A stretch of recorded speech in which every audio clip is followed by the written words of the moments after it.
Sir Steven Siga pala yun.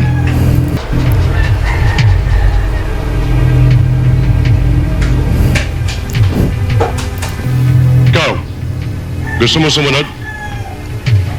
Huwag mo kong takutin.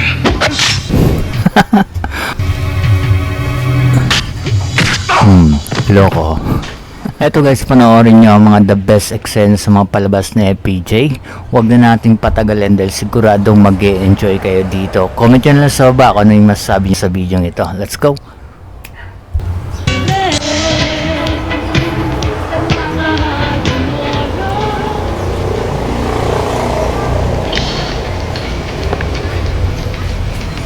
Alam mo, Epi, maganda dito sa lugar namin. Madami kang tourist places na pwedeng puntahan. Kung sasamahan mo ako, bakit hindi? Kailangan ko lang siguro ng tourist guide. Sana mag-enjoy ka sa destino mo dito.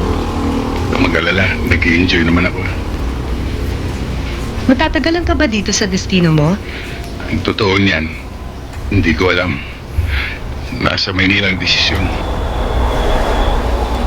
Maring marikol ako bukas, sa isang linggo, o sa isang taon. Dapat nga bukas pa lang ma-recall ka na eh. May sumingit. Masyado nang mahaba ang pasiklab mo, Director Velasco. Marami ka nang naapakan. Ginagawa ko lang trabaho ko. Wala akong intensyon makaapak ng iba. Pero alam ko, ang madalas matapakan, yung mga walang ginagawa. Mga hipong tulog na tinatangay ng alon. Sige, tingnan natin kung sino matutulog sa atin. Kung sa bagay, balita raw na asintado ang mga NBI. E di, subukan natin. Sarge, ikaw din. Baka mapahiya tayo. Anong mapahiya? Baka hindi niya kilala kung sinong kausap niya. Ah, Epi, mas mabuti siguro kung sa loob na lang Hiyabang no? tayo.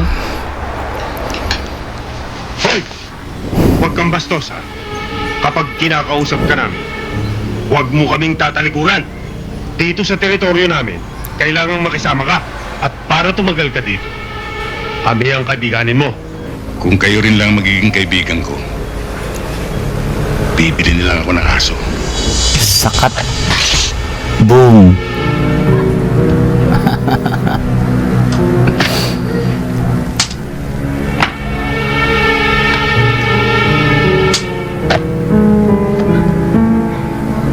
Kung gusto niyo magtagal, ako ang kaibigan ninyo.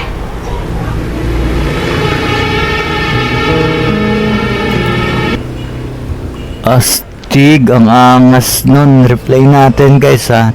Kung paano niya kinasa yung yung 45 niya sa sa sapatos. Tanga na angas nun.